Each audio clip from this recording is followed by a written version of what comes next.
নমস্কাৰ সকলোকে মোৰ দিনপঞ্জী চেনেলটোলৈ আদৰণি জনাইছোঁ আৰু সকলোৰে মংগল কামনা কৰিছোঁ।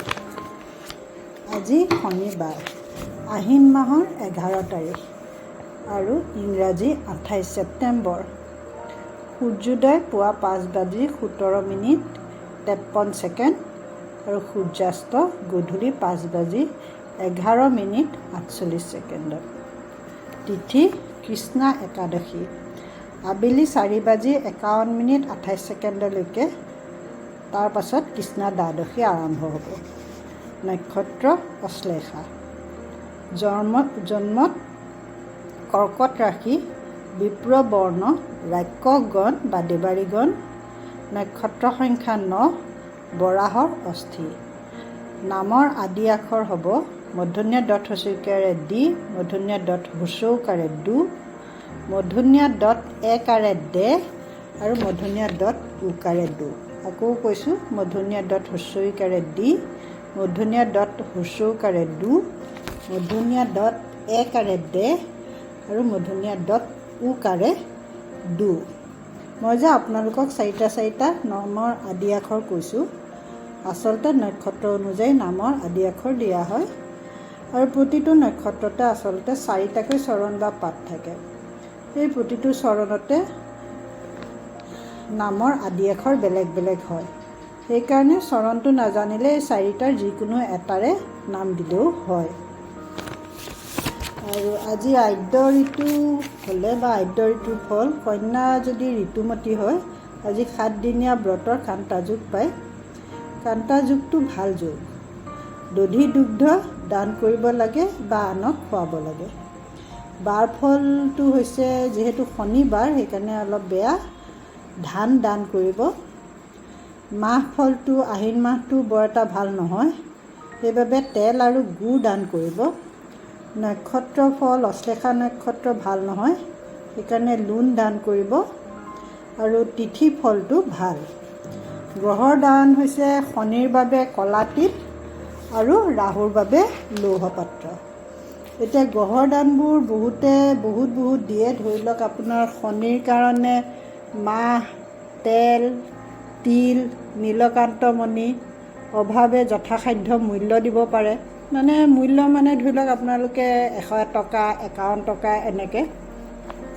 কলঠি মাহ, মুহ, অভাৱে যথাসাধ্য মূল্য একে 51 টকা, 101 টকা, 21 টকা এনেকৈ টাইপত।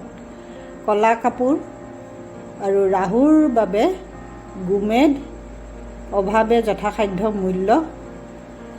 সোণ, ঘোঁৰা, অভাৱে কিবা এটা মূল্য।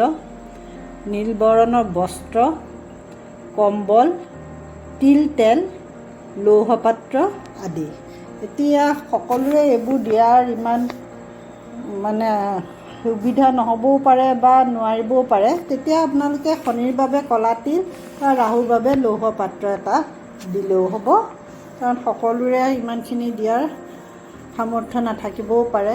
আৰু কিছুমানৰ কি হয়, সামৰ্থ্য থাকিলেও ইমানবোৰ বস্তু কিনিলে মনটো অশান্তি হয়গৈ, ইমান বস্তু দানৰ কাৰণে।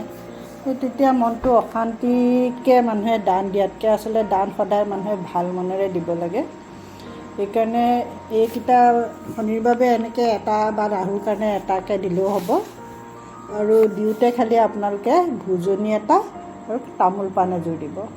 দান দিওঁতে খালি আপোনালোকে অভাৱী বা যাক দৰকাৰ তেনেকুৱা এজন সৎ মানুহক দিব। নামঘৰ বা মন্দিৰত গৈ পেলাইও দিব পাৰে, ঘৰত মাতিও দিব পাৰে, খালি ভাল মানুহক দিব। সেয়াই দানখিনি আদ্য ঋতু। মৰণত আজি দুখ এপদ, বাৰটো দুখ, যিহেতু শনিবাৰ আজি সেইকাৰণে বাৰটোৰ দুখ লাগিব। আৰু আবেলি 4:51:28 যোৱাৰ পাছত দীপত দুখ লাগিব, বাৰ আৰু তিথি দুইটাতেই দুখ লাগিব। শুভ কৰ্ম, দীক্ষা, গ্ৰহ পূজা, ক্ৰয় বিক্ৰয় আদি। মাহেন্দ্ৰ যোগ, ৰাতি ঘণ্টা 2:05 পৰা 3:58। অমৃত যোগ, পুৱা 6:10, তাৰপাছত পুৱা আকৌ 6:56 পৰা 9:14, 11টা 32ৰ পৰা 2টা 40লৈকে, 3টা 24ৰ পৰা 4টালৈকে আৰু ৰাতি 11টা 2 পৰা 2টা 5লৈকে। মাহেন্দ্ৰ যুগ আৰু অমৃত যুগৰ এইখিনি সময়ৰ মাজত যাত্ৰা আদি শুভ কাৰ্য কৰিলে সৰ্বকাৰ্য সিদ্ধি হয় বুলি শাস্ত্ৰত কয়। কেনে চাই পেলাই কৰিলে ভাল অকণমান।